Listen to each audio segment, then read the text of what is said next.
Итак, всем привет, и снова вы на канале Кинофан. Сегодня я попытаюсь записать свой первый подкаст. Получится он или нет, решать вам.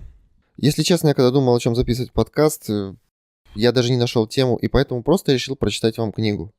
Какую книгу? Сегодня мы почитаем Азиза Несина «Король футбола».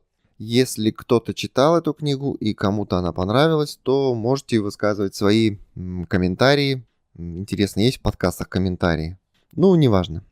Итак, я постараюсь читать без каких-то либо максимальных обработок. Возможно, вы услышите там какие-то мои вздохи и ахи. Так что вам придется к этому привыкнуть. Это будет мой настоящий голос и так далее и тому подобное. И да, какие-то очень сложные названия я буду упрощать. И вот сразу же «Король футбола». Первая глава начинается и называется она «Великосветское семейство фейерверков». Я, наверное, буду называть их просто фейерверков. Великосветское семейство фейерверков. Ну, так будет проще и понятней. И мне, и вам, я думаю. Итак, давайте начнем. Каждый любитель спорта, не говоря уж о футбольных болельщиках, безусловно знает, кто такая Севим Фейерверк. Злые языки наградили ее прозвищем Грифон. Господи, до чего же несправедливы и завистливы люди. Ну а если вы не только увлечены спортом, но и принадлежите к высшему обществу, то, несомненно, знакомы и с Севим, и со всем семейством фейерверков.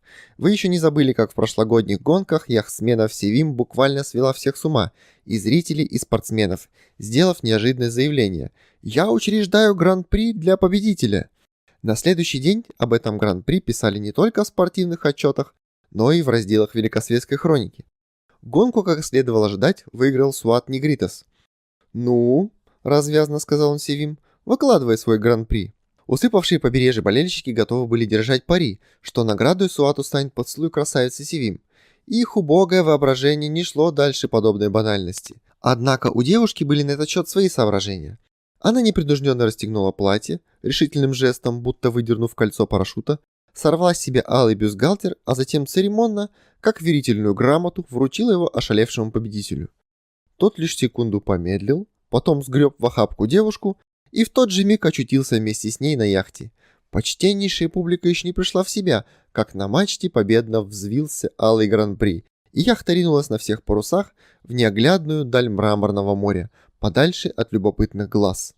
Публика завороженно глядела вслед удаляющейся яхте, увозившей гран-при, который розовой бабочкой порхал над морской синевой. На следующий же день все те же злые языки, дав себе волю, постарались вовсю. Невинная выходка Севим, как снежный ком, обросла пикантными подробностями и докатилась до ушей самого Хасипа Фейерверка, отца Севим, главы благороднейшего семейства, весьма известного и уважаемого в высшем обществе человека. Зависть никогда не скупится на захватывающие подробности. И никто так не умеет из мухи сделать слона, как очевидец. Именно очевидцы постарались уверить Хасипа, будто своими глазами видели болтающийся на мачте негрита своей яхты, нет, не бюстгальтер его дорогой дочери, а самый что ни на есть интимный предмет туалета, о котором вслух даже и не скажешь. Папаша Севим, снисходительно относившийся ко всем поступкам дочери, не выдержал и взорвался. «Позор! Да как она смела! Честь семьи к чертям собачьим!» И Хасип Бей задумался о необходимости первого серьезного предупреждения ветреной дочери, не дорожащей девичьей гордостью и честью семьи. Но, как часто это бывает в наших семьях, в конфликт вмешалась мама. «Нет худа без добра», — сказала расчетливая Мухшаре Ханым. «В конце концов, поступок дочери окажет добрую услугу и принесет только выгоду фирме семейства фейерверков, торгующих дамским бельем, ведь это же настоящая рекламная находка». Гран-при Севим, как, впрочем, и то самое, что и на интимное, о чем вслух не говорят, было из последней партии, полученной фирмой из Америки. «Пожалуй, дело, мать говорит», — сдался глава семейства. «Любая реклама полезна». Однако на всякий случай решил навести справки о Суате Негритосе. Что же касается победителя гонок, которому привалило такое счастье, то Суат Негритос, молодой человек лет 40, атлетического сложения, как говорится, в самом соку, с изумрудными глазами и густой черной шевелюрой, был объектом чересчур откровенных воздыханий со стороны особ разного возраста, от 17 и до 57. Это было какое-то повальное увлечение, которого, казалось, ни одна женщина не могла избежать. Круглый год этот красавчик гонял на своей яхте, и его кожа всегда лоснилась от здорового морского загара, потому-то и прозвали его негритосом. Но странное дело, увлечение женщин Суатом длилось всего недолго. Страсть сменялась разочарованием, порой даже презрением и ненавистью. В чем же дело? Грубо говоря, виной всему был его нос, один из крупнейших в стране носов. Только витрина не соответствовала тому, что имелось в магазине. Наивные дамы впадали в самообман, ставя в прямую зависимость величину носа с действительными доблестями Суата. Жертвой такого заблуждения стала и Севим Грифон. Ах, как ее гипнотизировал многообещающий нос Суата. И столь глубоко было разочарование девушки, оставшейся один на один с Негритосом. Уж не поэтому ли она при всем честном народе щелкнула по носу Суата и кокетливо прощебетала: «Обманщик ты и больше никто». Так рухнула легенда о Суате Негритосе, а Севим, обманутая в своих надеждах, решила расстаться с морем и обосноваться на суше, целиком отдав себя футболу, любимой игре миллионов. Вернее, не столько футболу, сколько знаменитой футбольной команде «Пыс». Так называлась клуба команда «Пыль столбом», состоящая из 11, как на подбор удальцов, готовых ради девушки на все, вплоть до победы в футбольном чемпионате страны. Такая уж была эта девушка Севим Грифон из высокочтимого и уважаемого в высшем обществе семейства фейерверков. Все лето фейерверки проводили у моря, благо оно было под боком. Каждое воскресенье семейство отправлялось на пляж, двигаясь в неизменной последовательности. Впереди Хасиб Бей, следом мама, а затем уже дочь, прекрасная Севим. Но именно в это воскресенье в хвост благородному семейству пристроился молодой человек. Он шел следом столь упорно, что его присутствие вынужден был заметить даже глава семейства, хотя на такого рода житейские мелочи он обычно не обращал внимания. В самом деле не хватало еще серьезному бизнесмену, торгующему американским дамским бельем, замечать многочисленных поклонников дочери. «Севим!» — откликнул молодой человек девушку, следовавшую в арьергарде. «Этот старик твой предок?» «Угу!» — дружески улыбнулась, ответила девушка. Когда семейство приблизилось к пляжу, Севим, слегка приотстав от родителей, вдруг остановилась и неторопливо сняла туфли. Это должно было быть, по мысли Севим, побудить шедшего сзади юношу к решительным действиям, но тот, правда, попытался воззвать голосу рассудка. «Севим, лапочка моя, ведь сейчас 43 градуса в тени!» «Угу!» — обезоружила его улыбкой Севим, и оба тут же скрылись в пляжной кабинке. Хасиб Бей, надо отдать должное его догадливости, все-таки забеспокоился, полагая, что неизвестный юноша поступил не совсем тактично. «Кто этот молодой человек?» — строго спросил он жену. «Какой?» «Какой? То, что тащился за нами всю дорогу. Ты его знаешь?» «Кого?» «О, Аллах! Ну того, который сейчас переодевается в кабине с нашей дочерью». «Как? Ты не знаешь центрального защитника из клуба ПЫС? Это же знаменитый Ахмед! Непроходимый Ахмед! Недаром его зовут Ахмед Стена». Хасиб Бей смущенно замолчал. Позорище какое! Не знать в лицо такую известную личность, почти национального героя. «А, так это значит был он, как же, прекрасный стопер, мощный удар и все такое. Ишь ты, а я подумал, что это кто-то чужой увел нашу дочку». «Ты готов вообразить себе бог знает что», — укоризненно заметила жена. «Что ты все следишь за ребенком, давишь на психику. Если родители не будут следить и давить, то ребенка придавит кто-нибудь другой», — перебив его, назидательно произнес Хатиб Бей и многозначительно кивнул в сторону кабины. Родители успели поплескаться в море и даже обсохнуть, разлегшись на песке, когда дверца кабины распахнулась и оттуда выпорхнула Севим, а вслед за ней появился Ахмед. «Полюбуйся, она только еще выходит из кабины», — возмущенно проговорил Хасиб Бей. Мама даже не пошевелилась. «Когда хочет, тогда и выходит. Девочка уже совершеннолетняя, оставь ее в покое». Будучи женщиной рассудительной, мама Севим имела свою точку зрения на то, как надлежит себя вести скромной девушке на выданье. Скромность тоже должна иметь свои границы. Девушке-невесте отнюдь не помешает широкий круг знакомых. Скорее даже наоборот. И если отец не понимает столь простой истины, то ему лучше помалкивать и не мешать дочери искать свое счастье. Не желая ссориться с женой, хотя ссоры, видимо, все же было не избежать, Хасиб Бей отвернулся и заворчал себе под нос. Однако достаточно громко, чтобы жена его услышала. «Ничего себе скромная девушка. Широкий круг знакомств. Ха-ха, надо бы шире, да некуда. Девушка на выданье. Да про таких-то говорят старая дева». Чтобы отвлечься от невеселых мыслей и как-то успокоиться, Хасиб Бей сел и бессмысленным взором уставился на море. Его лысина после купания ярко блестела на солнце. Впрочем, в другое время никакой лысины у него не наблюдалось. Так изобретательно он укладывал оставшуюся прядку своих волос. Но вид моря не прогнал тревожных мыслей. Никогда в жизни он не подумал бы плохо о своей дочери, если бы не ее фигура, которая в последнее время, если быть откровенным, стала приобретать зловещие очертания. И прекрасно, в ответ на его опасения сказал невозмутимо Мехджурей Ханым. С возрастом все становятся склонны к полноте. «Прости меня, но у нашей Севим полнота какая-то односторонняя», — не очень уверенно возразил папа. «Не смеши меня. Человек не может справиться со своей полнотой. Не всегда же и быть гармоничной. Все зависит от конституции». При слове «конституция» Хасиб Бey осекся, ибо не желал переводить семейный разговор в плоскость внутриполитической дискуссии.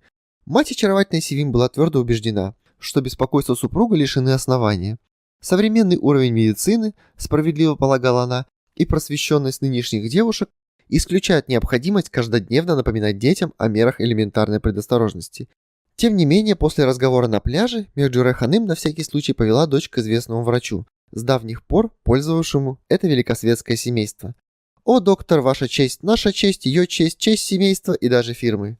Знаменитый доктор, через умелые руки которого пошли почти вся дамская часть здешнего побережья, деловито освидетельствовал состояние Севим и ответил словно часовых дел мастер. «Пустяки, исправим». Надо заметить, что доктор был в курсе дел наследниц семейства фейерверков. Ни людская молва, ни великосветская хроника не забывали о Севим Грифон. Всем было известно, что, мстя незадачливому яхтсмену Суату Негритусу за утраченные иллюзии, дочь фейерверков завела дружбу с непобедимой футбольной командой клуба ПЫС.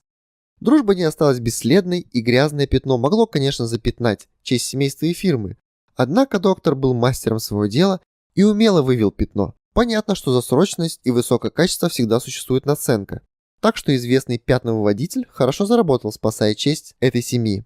Светские люди не скупятся, а в фирме ничего не осталось, как списать убытки. Охочие до пошлых санкций газетчики не оставили без внимания эту операцию, ядовито назвав ее пластической. Автор одной из гнусных статей богохульствовал. Если подобные дела творились до Рождества Христова, то все бы говорили, что беззащитных девушек соблазняет Дух Святой. Так возблагодарим же небо, что мастера пластических операций не успели продемонстрировать свое умение в те далекие времена. В противном бы случае человечество никогда бы не обрело Иисуса Христа. К чести фейерверков семейство сохраняло завидное спокойствие на людях, и только дома Мехджуре Ханым давала волю своей ярости, читая газетный бред насчет пластической операции Севим. Что же касается главы семейства, то Хасиб Бey умело скрывал свое негодование. Стоя перед зеркалом, он тщательно маскировал лысину. Пудум-пудум-пум. Ахмед Стена. Кто знает, от чего зависит спортивная форма футболиста? Иногда от причин, не имеющих никакого отношения к спорту. Вот, например, знаменитый на всю страну непроходимый центральный защитник команды ПЫС Ахмед по прозванию Стена перед ответственным матчем частенько торговался с красоткой Севим. «А значит, если проиграем, то нет?» «Значит, нет», — решительно говорила Севим. «А если ничья?» «Тогда и я ничья». «А если мы выиграем?» И тут Севим, скромно потупив очи, говорила «да». После этого на футбольном поле не было игрока, равного Ахмеду. Он с одинаковым успехом осуществлял персональную опеку и держал зону, носился по полю будто на скипидаренный, рубил по ногам, хватал соперника за руки, за трусы, бил по мячу с такой силой, что тот улетал далеко на трибуны. Словом, Ахмед Стена всегда мог обеспечить победу своей команде. А Севим, как девушка честная, всегда сдерживала обещания. И пластические операции стали следовать одна за другой. На это обстоятельство была вынуждена обратить внимание и пресса. Труженикам пера удалось установить прямую зависимость пластических операций от удачной игры стоппера команды ПЫС. Однако не на шутку встревоженные родители приняли ответные меры. И в дни матчей, когда играла команда клуба ПЫС, под любым предлогом оставляли Севим дома или отправляли ее в загородные поездки. Ведь если увлечение футболом будет продолжаться в таком духе, то для дочери не удастся подыскать приличного жениха. Будущее семьи и фирмы фейерверков окажется под сильным ударом. Поначалу хитрость родителей удалась, однако, лишившись моральной и физической поддержки Севим, непроходимый стоппер ПЫСа приуныло забуксовал, что тотчас же сказалось на игре всей команды. Она стала проигрывать матч за матчем. Руководители клуба ПЫС, отдавая себе отчет в том, что турнирное счастье команды находится вне сферы их компетенции, решили срочно принять самые решительные меры. Пусть одной пластической операции станет больше. В конце концов, клуб ПЫС готов принять определенные расходы на себя. Когда речь идет о чести команды, нечего считать деньги. Честь девушки – дело семейное, честь команды – проблема общественная и даже государственная. Поэтому следует вступить в переговоры с родителями Севим, являвшейся не только доброй феей, но и духом хранителя клуба ПЫС. Эту щекотливую миссию принял на себя генеральный председатель клуба Дюндар Балтун-Бей, близкий друга Хасипа Фейерверка. В самой деликатной форме он объяснил Хасиб Бею безвыходность создавшейся ситуации. «Если так пойдет дело дальше, друг мой, ПЫС скатится на последнее место. Неужели ты допустишь это? Ахмед Стена – 9 десятых команды. Я уж не говорю про то, что за него мы уплатили 300 тысяч лир. Пусти Севим на футбол».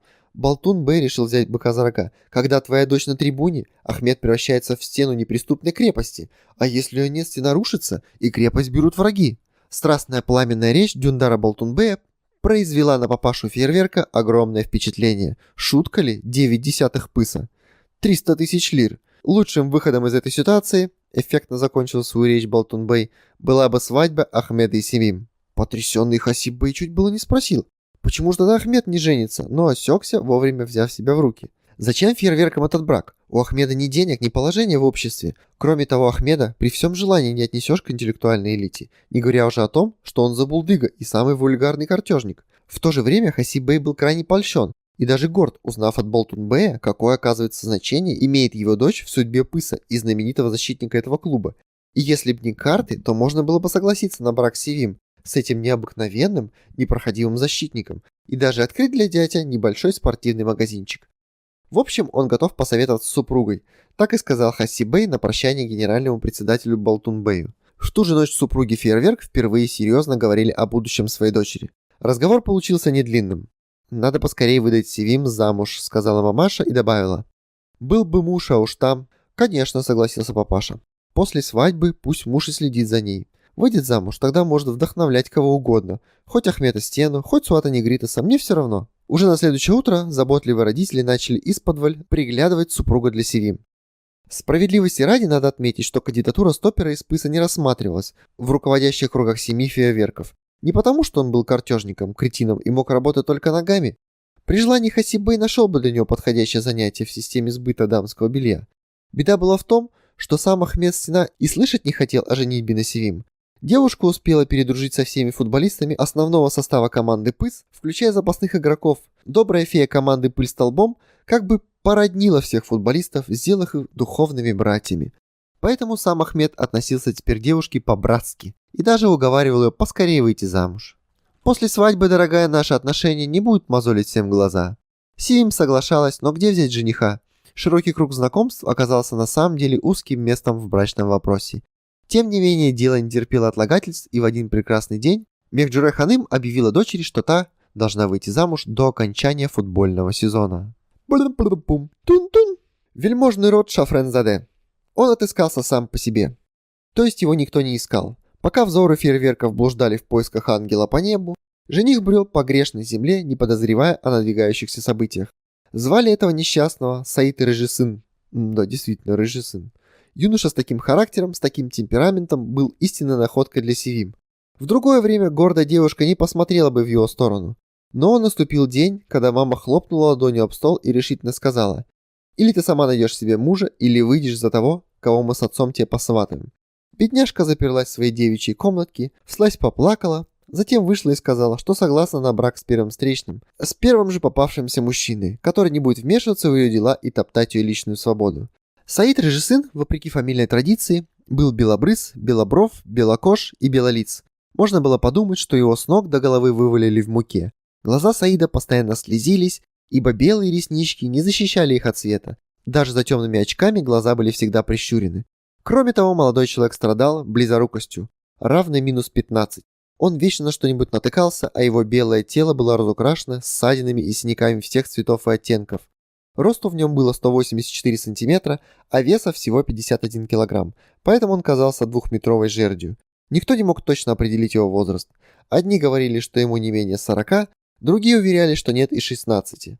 И только сам Саид знал, что ему исполнилось 24 года. Еще в школе Саид обещал стать великим математиком, ибо кроме математики не в силах был одолеть ни одну науку. Однако вид у маленького Саида был всегда такой безучастно отрешенный, что учителя прочили ему будущее великого ученого и считали, что с помощью математики Саид непременно сделает какое-нибудь выдающееся открытие. Именно поэтому его после школы сразу отправили в Париж для изучения астрономии. Но занятия астрономией прервались на полпути.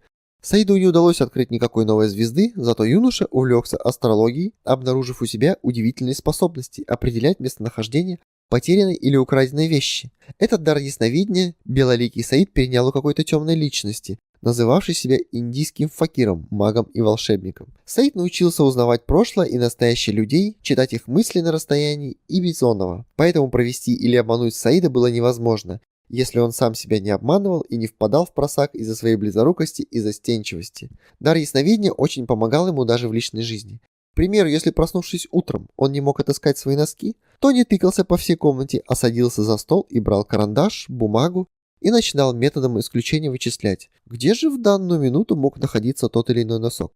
Если математический анализ давал лишь приблизительный результат, то Саид открывал чемодан и доставал новые носки. Так повторялось почти каждое утро. И вся комната была буквально завалена носками. Они были везде, куда не протянешь руку. На книжной полке, под подушкой, в холодильнике, в стакане. Метод астрологического анализа привел его к неожиданному выводу. Очень многие девушки хотят выйти за него замуж. Однако, будучи ясновидцем, Саид предчувствовал, что женитьба не сулит ему ничего хорошего. Поэтому он стал избегать женского общества. Впрочем, вполне вероятно, что Саид мог привлечь девушек не только своим могучим интеллектом, сколько сказочным богатством. А богатство для него копили 250 лет. В давние-предавние времена в цехе сапожников трудился некто Юсуф, прозванный Пегашем, за свою цветную масть. Малолетнего Юсуфа подобрали янычара, но тот оказался непригодным в янычарском деле, и его определили в сапожники. Благодаря природному уму и скромности Юсуф выбился в цеховые старосты, а потом даже заделался правителем одной из провинций некогда обширной Османской империи. С того самого момента его стали величать Юсуфом Пашой Пегоголовым, однако правил своей провинции Юсуф всего 2 месяца. Великий визирь справедливо полагал, что правитель обязан давать ему взят, а правитель справедливо полагал, что его дело брать взятки, а вовсе не давать их. В связи с этим великий визирь написал падишаху донос на Юсуфа, обвинив последнего в притеснении народа. Будучи по природе своей в высшей степени справедливым, падишах всегда был готов положить голову за свой народ, и, недолго думая, издал фирман и велел отрубить голову правителю провинции Юсуфу, притеснявшему народ в течение целых 2 месяцев. Если верить рукописной истории Османской империи, казнь Юсуфа прошла не совсем гладко. Когда палач, великий мастер и энтузиаст своего дела, вместе с подручным явился за Юсуфом, тот не утерпел, наложил штаны и самолично отдал Богу душу, к величайшему огорчению палача. Все, что осталось после казни правителя, пошло в казну падишаха, а того, что по недосмотру начальство перепало семейству Юсуфа, с лихвой хватило на 250 лет. Потомки Юсуфа Паши, который по официальным данным был казнен, а по другим помер от испуга, не пожелали даже называться Пегоголовыми, а выбрали себе вельможное прозвание Шафрензаде. Ну а потом отказались и от Шафрензаде, поскольку про них говорили: «А, это те самые Шафрензаде, которые ведут свой род от сапожника Юсуфа Пегаша, который наложил штаны». И тогда в Турецкой республике вышел закон о фамилиях. В 1934 году декретом Меджлиса парламента в Турции были введены фамилии. Они взяли себе демократическую фамилию Рыжесын. Короче, Саид Рыжесын был из очень богатой семьи. Посланный в Париж для открытия новых небесных звезд, Саид вернулся в Стамбул, не оправдав надежд, и надо же было так случиться, что именно здесь ему удалось обнаружить прекрасную звезду в лице Севим Фейерверк. Многочисленное семейство Рыжесынов, в общем-то, было не прочь женить Саида и таким образом продолжить свой славный род. Но все родственники воспротивились браку Севим, считая его неподходящей для столь ответственного дела, как продолжение древнего рода Рыжесынов. Они твердили, что Севим точная копия своей мамаши, которая вертит мужчинами всего квартала. И с такой женой будет трудно справиться, она кого хочет проведет и обманет. Но на все доводы родственников Саид резонно возражал. Как можно провести того, кто знает будущее и читает мысли? Нет, меня невозможно обмануть. Вот что значит ученый человек, вот что значит пожить в Париже. Конечно, Саид был по-своему прав, ибо до знакомства с Севим его сумела обмануть всего лишь одна женщина. Да и какой это был обман, когда он знал все наперед. Вот как это случилось. В Париже, где всякий может найти себе возлюбленную на свой вкус и цвет, Саиду ужасно не везло. Женщины бежали от тощего, неуклюжего, застенчивого отпрыска Юсуфа Паши. Даже деньги Саида не в силах были помочь ему во вполне естественном желании обзавестись подружкой и насладиться прелестями парижских женщин. Господи, и после этого еще говорят, что в Париже... Бедняга Рыжесын совсем уже было отчаялся, как вдруг в доме индуса, того самого учителя и сновидца, волшебника и мага, на него неожиданно свалилось счастье. Саид познакомился с одной арабкой. Они довольно быстро перешли на «ты», хотя ничего общего между ними не было. Женщина отнеслась к Саиду с материнской нежностью. Она быстро сообразила, в сколь плачевном состоянии находится Саид, и участливо сказала: «Саидик, я хочу тебе кое в чем помочь. Конечно же, совершенно бескорыстно. Просто ты дашь мне за это, 1000 франков». Рыжесын задрожал от радости, но самообладание не покинуло его. «Хорошо, хорошо, только деньги потом, после того, как ты мне поможешь». «Сельвопле», — ответила догадливая арабка и повела невинное создание в фотоателье, где представила его натурщице по имени Мадлен. Той самой Мадлен, чьи фотографии всегда можно было найти в портфелях и бумажниках мужчин любых континентов. Набор таких фотографий являл собой наглядное пособие, как бы это сказать, по половому воспитанию, что ли. Мадлен изображалась не совсем одетой, то есть совсем не одетой, и не всегда одна. Вернее, всегда не одна. Саид, конечно, не понял, куда его привели. Но поскольку в салоне ателье стояли кресла, диваны с валиками и подушками, висели зеркала, то он решил, что попал прямо в спальню Мадлен. И как только арабка ушла, Мадлен сразу же приступила к делу. Как профессионал, умеющему ценить рабочее время, ей некогда было нянчиться с Саидом, и в тот день отсняли более 40 кадров, воспроизводящих любовь Мадлен и Саида, о чем бедняга, естественно, ничего не подозревал. Съемки велись прогрессивным методом, то есть скрытой камерой. Но на работе как на работе, и Мадлен время от времени громко спрашивала, обращаясь к скрытому занавеской фотографу: «Так хорошо, мусье?» Уверенный, что вопрос относился к нему, Саид спешил ответить: «Ой, мадемуазель, мерси, очень даже хорошо». «Хорошо, мусье. Мерси боку, мадемуазель. А так?» «Ах, не спрашивайте». Один раз, правда, ответил фотограф. «Здесь есть кто-нибудь еще?» – испуганно спросил Саид, густо покраснев от смущения. «Ах, мон амур, ну кто же может тут быть? Просто здесь такая акустика». Когда Мадлен называла его «Мой амур», Саид забывал обо всем на свете. В один день фотограф, пламенный борец за сексуальную революцию, решил запечатлеть любовь втроем и пригласил в ателье здоровенного верзилу с усами. Ослепленный несчастным светом Юпитеров, Саид не заметил, что рядом с Мадлен расположился еще кто-то. И когда Мадлен, как обычно, спросила у фотографа: «Так хорошо, месье?» Саид сказал: «Ах, не спрашивайте». Фотограф ответил: «Превосходно!» А усатый верзила пробормотал: «Да как вам сказать?» Услышав на этот раз несколько голосов, Саид спросил: «Здесь есть кто-то еще?» «Ах, мон амур, ну кто же может здесь еще быть?» И в тот же момент усатый вдруг раскашлялся. «Кто-то кашляет?» – жалобно прошептал Саид. «Здесь просто такая акустика. Ты слышишь свой собственный кашель, дорогой?» – успокоил его Мадлен. «Я не кашлял. Вы только что кашлянули, мон амур». Саид протянул руку, чтобы обнять Мадлен, и наткнулся на чьи-то усы. Как гордился потом Саид своей проницательностью, ведь он собрался сделать предложение Мадлен. Любовное приключение кончилось тем, что верзила отколотил Саида, и Мадлен прогнала его. Вот это и был тот единственный случай, когда женщине удалось обмануть Саида, если такой случай вообще можно назвать обманом. Позднее, уже в Стамбуле, Саид любил похвастаться своими амурными похождениями и уверял всех, что знал все с самого начала, но делал вид, что ничего не замечает. Якобы он, Саид, только прикидывался простачком. К тому времени, когда Саид вернулся в Стамбул, атмосфера в доме фейерверков предвещала грозу. Пластические операции следовали одна за другой. К тому же взбунтовался доктор. Из-за этих операций он вынужден был забросить всю свою научную работу и требовал поэтому оплаты по тройному тарифу. Даже рассудительная Меджуре Ханым и та не выдержала и стала уговаривать Севим: «Доченька, ты должна найти отца для своего ребенка, ведь тебе уже 29». «29 мне будет через месяц», — поправил ее Севим. «Я тоже женщина», — продолжала мать. «Я понимаю твою страсть к футболу, но сейчас ты должна в первую очередь подумать об отце, для ребенка. Конечно же, он должен быть добрым и богатым. Побойся Аллаха, хватит этих пластических операций. Я сама найду тебе мужа. Дайте мне 3 дня сроку», — спокойно ответила Севим. «Если за это время я не найду ничего подходящего, то пусть будет тогда ваша кандидатура». «Жаль, не в меня ты пошла», — вздохнула мать. «Ну разве за 3 дня ты найдешь покладистого простофилю?» «Мамочка, бывают мужчины, которые только прикидываются глупыми», — назидательно ответила дочь. «У меня на примете есть 3 остолопа, но сперва надо их испытать, а то потом всякое может случиться. Помнишь Аилу? Ее муж тоже поначалу простачком казался, а теперь шагу не дает ступить бедняжке. Разводиться хотела, когда накрыл ее с центрфорвардом из клуба нуждарей. Неужели развелся?» — удивилась мать. «Слава богу, хозяева клуба уговорили мужа не поднимать шума. Не резать же кобылу только за то, что она вдруг споткнулась», — распалилась благородным негодованием Севим.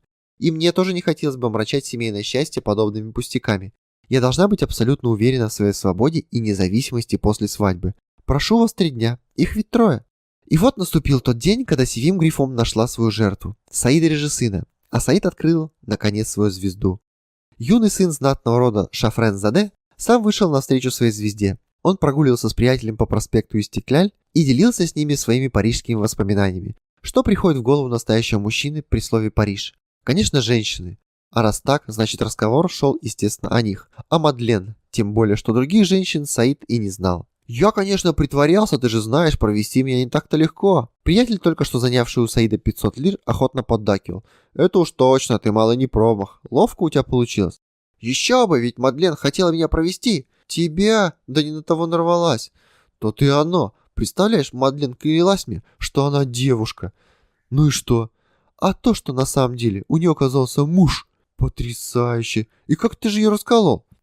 «Запросто. Понимаешь, Только завалюсь с ней в постель, обязательно слышу где-то рядом мужской голос. Ну а кто еще, кроме мужа, может находиться в спальне женщины, а? Блин, верно. Между нами говоря, если бы я не поднатаскался у индийского факира, я бы ее не раскусил. Хотя мне бы все равно. Муж там или еще кто. Ты меня знаешь, я человек дела. Ну, они там пусть сами разбираются, верно? Конечно. Так вот, этот ее муж нас тайно фотографировал. Я догадался в первый же день, но смолчал. Хочешь снимать, снимай на здоровье, верно? Слушай, он только фотографии делал или на кинопленку тоже снимал? А что встрепенулся Саид? Здесь показывали? Не знаю, я просто спрашиваю, ответил он как бы между прочим. Саид, захлебываясь, рассказывал о столице столиц, а приятель, которому уже осточертела вся эта болтовня, чуть приотстал от него, а затем смешался с толпой и был таков. Именно в этот самый момент мимо Саида, обгоняя его, проходила Севим. Сначала она приняла его за обыкновенного уличного приставала и хотела прошмыгнуть мимо, но, задержанная встречным потоком пешеходов, поневоле пошла рядом. А тот все говорил и говорил про свой Париж. Она прислушалась к рассказу, поняла, что ошиблась в своем предположении и даже заинтересовалась забавной историей. «Представляешь, протянул я руку, и что же?» — увлеченно продолжал Саид. «Натыкаюсь на обычные мужские усы. Мадлен, кричу я, чьи это усы? Хотя ты сам понимаешь, я сразу догадался, что это мужские усы. Только спроси я понежнее, она наверняка бы сказала, что это ее усы». Севим звонко рассмеялась. И тут Саид заметил, что уже не с приятелем идет, а с очаровательной девушкой. «Извините», — смутился Саид, — «со мной был приятель». Но он, видимо, отстал. «Пожалуйста, не стоит извинений. Ваш рассказ, Бэй Фэнди, очень интересен», — еле сдерживая смех, произнесла Севим. «Что же было дальше? Если вам угодно, ханым Эфенди, я продолжу». Саид, конечно же, изобразил дело так, как будто он отдубасил усатого. Однако, глядя на него, Севим смекнула, что перед ней человек, который сам скорее получает удары, нежели наносит их. Жаль, что я не слышала с самого начала. «Готов повторить, ханым Эфенди, если вам угодно. Извините, я не представился. Саид Режисын. А я Севим Фейерверк. Простите? Фейерверк? Очень приятно. Ради бога, не подумайте обо мне ничего плохого. Но мне так хочется пригласить вас в кафе и там рассказать все с самого начала». «Окей», — согласно кивнула Севим. «Я, правда, собралась в кино, но до начала еще есть время. Вы никуда не спешите». «Нет-нет», — восторженно вскричал Саид.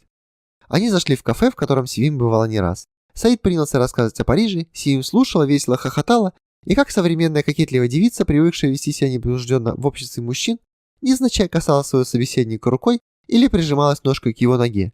И тогда с Саидом начинало твориться что-то непонятное. От нечаянных прикосновений как будто пробегал ток по всему телу, его бросало в дрожь, он заикался, краснел, мысли путались в его голове, и он надолго замолкал, тупо уставившись в пол.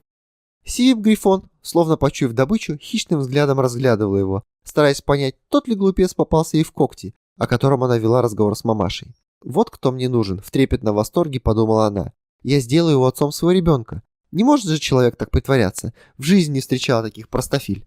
«Я опаздываю в кино», — закинула она удочку. «Говорят, грандиозная картина. Жалко пропустить». «Вы разве одна идете в кино?» — несчастным голосом спросил Саид. «Увы», — вздохнула Севим, потом решительно перешла в наступление. «Вам непременно следует посмотреть фильм. Я бы с радостью, только из-за плохого зрения я не хожу в кино». «Ах, какая жалость!» — пришла очередь растеряться Севим. «Я ничего не вижу даже с первого ряда, Севим Хадым. Если вы не возражаете, я готова объяснять вам все, что будет происходить на экране». Севим возобновила наступление. «Ведь я перед вами в долгу за ваш чудесный рассказ». В полном замешательстве Саид умолк. Затем неуверенно промямлил. «Мне бы не хотелось быть вам в тягость». «Тоже мне в тягость, слизняк несчастный». Севим начала сердиться, но, сдерживая себя, кротко произнесла. «Ну что вы, я сделаю это с огромным удовольствием. Право, не стоит никакого труда. Только возьмите ложу, чтобы не мешать окружающим. Ей хотелось выяснить всего лишь одно. Кто же в конце концов этот долговязый альбинос? Дурак или хитрец?» В ложе Саид скромно сел чуть позади Севим. Когда свет погас и начался фильм, девушка потихоньку придвинулась к Саиду, но тот поспешил отодвинуться. «Ах, видать, хитер», — подумала она и снова придвинулась к нему. Саид опять отодвинулся. Когда наконец двигаться стало некуда, и Саид оказался прижатым к барьеру соседней ложи, Севим с тихим стоном прильнул к нему, прошептав: «На экране линчуют негра, мне страшно». Несчастный, загнанный в ловушку Саид ничего не слышал. Близость Севим, тепло ее тела, запах ее волос опьяняли его, лишая рассудка. Он уже не понимал, что делает. Словно в волшебном сне, руки их сплелись, щека ее прижалась к его щеке, и губы его потянулись к губам девушки. Но в это мгновение в зале зажегся свет. Антракт перед второй серией, чтобы он провалился. Саид сидел багровый, он не смел поднять головы, и за весь антракт не проронил ни слова. Севим не сводила с него глаз, изучая как биолог подопытную морскую свинку. Наконец в зале погас свет, и теперь уже Саид робко, а потом все более решительно стал придвигаться к девушке и, оказавшись рядом с ней, прошептал внезапно и страстно: «Я люблю вас!» «Ты что, Зикерия, спятил?» — услышал Саид в ответ. «Зикерия?» — завертелось у него в голове. «Зикерия? Неужели она так быстро забыла мое имя? Нет, я не вынесу этого сверх моих сил. Я жить без нее не могу. Прошу вас, это очень серьезно. Я действительно полюбил вас с первого взгляда!» Снова прошептал Саид и несмело погладил ее по спине. «Да что с тобой, Зикерия, потерпеть до дома, что ли, не в силах? Неужели вы не верите мне, Севим ханым?» «Севим?» — взвизгнула соседка, и вслед за ним раздался ее пронзительный голос. «Зикерия!» «Чего орешь?» — лениво отозвался грубый голос. Послышался звук пощечины. Фильм прервали и зажгли свет. А произошло вот что. Саид сослепу принял бархатную занавеску ложи за платье Севим, придвинулся к ней и, тяжело дыша и шепча свои страстные признания, погладил другую женщину. Когда же та поняла, что столь пылкое нетерпение проявляет не ее муж, а какой-то незнакомый мужчина, она влепила ему пощечину. На крик появился полицейский и вывел их из ложи. Здоровенный детина по имени Зикерия был горцем и поэтому знал, как следует поступать с нахалами, пристающим к чужим женам. «Этот грязный развратник лез к моей жене, сейчас я ему покажу». И только теперь Саид понял, что случилось. «Миль пардон, мсье», — залепетал он от смущения, вспоминая почему-то только французские слова. «Экскюзи-муа». Этот лепет привел Верзилу неописуемую ярость, и неизвестно, чем бы это все закончилось, если б не Севим, которая, взяв под руку Зикерию, нежно заворковала. «Бэйфренди, вы ошибаетесь, слова вашего мужа предназначались мне, и только одному Аллаху известно, почему ваша супруга приняла их на свой счет. Ах, досадная ошибка, с кем не случается. Мой жених не из таких мужчин, чтоб на глазах у любимой невесты...» «Жених! Она назвала меня женихом!» — отказывался верить своим ушам Саид. «О счастье! Да будет благословлен этот день!» Сладостный голос Севим, ее ласковое прикосновение охладили Зикерию, и он тот же сменил гнев на милость. «Извините, ханым эфенди, теперь я вижу, что это и впрямь произошла досадная ошибка». «Зикерия», — прервала его жена, — «чего стоишь? Идем досмотрим картину. Деньги за билеты уплочены». Супруги вернулись в зал, а Севим с Саидом остались в фойе. «Мне так неловко», — произнесла Севим, опустив глаза. «Это все из-за меня». «Я готов умереть за вас!» — воскликнул Саид, который чуть только что не умер от страха. Они вышли на улицу и сели в такси. Саида одолевали сомнения. «Ну, конечно, она назвала меня женихом только потому, что хотела избавиться от полиции. А что она думает обо мне на самом деле?» Не в силах понять причину его молчания, Севим забеспокоилась. Неужто она потеряет жениха, которого так ловко удалось подцепить? Нет, она не допустит этого. Надо же было этой слепой курице забраться в чужой курятник. Черт меня дернул отодвинуться от него. Надо было сразу сесть к нему на колени. «Если вы плохо обо мне думаете», — тихим нежным голосом произнесла она, — «то ошибаетесь». Занятый своими мыслями, Саид не расслышал ее слов и ответил рассеянно. «Не знаю, не знаю». «Нет, я чувствую, что вы обо мне плохо думаете». Ах, печально вздохнула Севим и вдруг, прижавшись к Заиду, прошептала. «Хотите, я докажу вам?» В это время такси подкатило к дому фейерверков, и девушка не успела ничего доказать. Когда они вышли из машины, Севим сделала последнюю попытку. «А хотите, я познакомлю вас с мамочкой?» — сказала она. «А это удобно?» — застеснялся Саид. «Моя мамочка — самая демократичная мать в мире. Мне бы хотелось, чтобы сначала к вашей мамочке пришла моя тетушка. Как вы на это смотрите?» На всякий случай Севим сделала вид, что ничего не поняла. «А зачем?» Саид стал красный, как помидор, не смея поднять глаз, и чертил носом ботинка какие-то узоры на земле. «Ну чтобы это? Чтобы просить у вашей мамочки?» «А почему тетушка? Разве у вас нет мамочки?» «Нет, мы живем с тетушкой». «Ну ладно, значит, увидимся. До встречи». Они расстались. Напевая и пританцовывая, Севим сбежала по лестнице и еще с порога победно закричала. «Мама! Мама, я нашла жениха! Ура!»